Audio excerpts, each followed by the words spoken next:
Yan, nagpakulo tayo ng tubig. Nagluto tayo ng, ano, gulay yung malawi ba. Ayan, meron akong lumbay. Meron akong luya. Kamatis. At saka tanglad ng isama natin. Pakuloyin natin yan hanggang ano siya, luto ng konti yung mga arkado. At ilagay natin mamaya yung pinirito at saka saluyot na isda. Saluyot na dahon pala.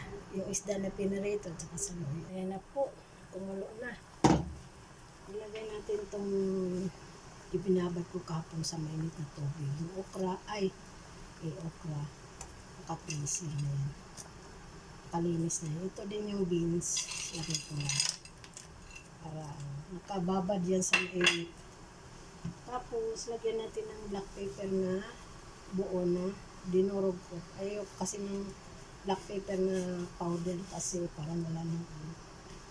Lagyan natin ng asin. Timplahan natin. Para mamaya, guna. Saka natin takpan na yun. Mamaya timplahan natin yan kung okay na ba sa timpla.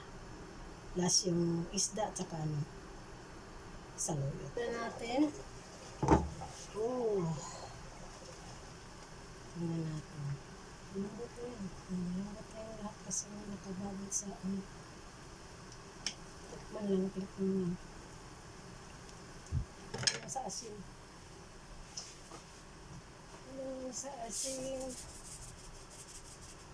Saka natin ilagay yung ating piniritong isda. Kahit tatlo lang. Pampalasa. Ayan. Ayan yung ating ulam na lauoy. Tapos, pagka na ano na yan naman yung konti, malasahan ko ulit yung asin. Yung ano, kulang sa asin. Saka natin lagay sa luyo. Ayan, tikman natin kung ano na lasa. Yun na. Lagyan natin yung ating saluyot na dahon. Yan. Yan ang pampalasa yan. Gulay na saluyot. Healthy kayo. Yan. Pag kumulo na yan, pwede na siyang tanggalin sa ano patay na ito. Kahigop na naman kami sa baw, iba pa yung boses, ano ba yan, hindi pa natapos yung aming panlasa. Ayan, takpan natin, saka na yung titingnan mamaya pag nakulo na. Ayan, tingnan natin. Ayan, kulit na, pero hindi pa. Lutuin pa natin ito sa lawat kasi parang hindi pa luto. Sarap yan, kaya may piniritong isda.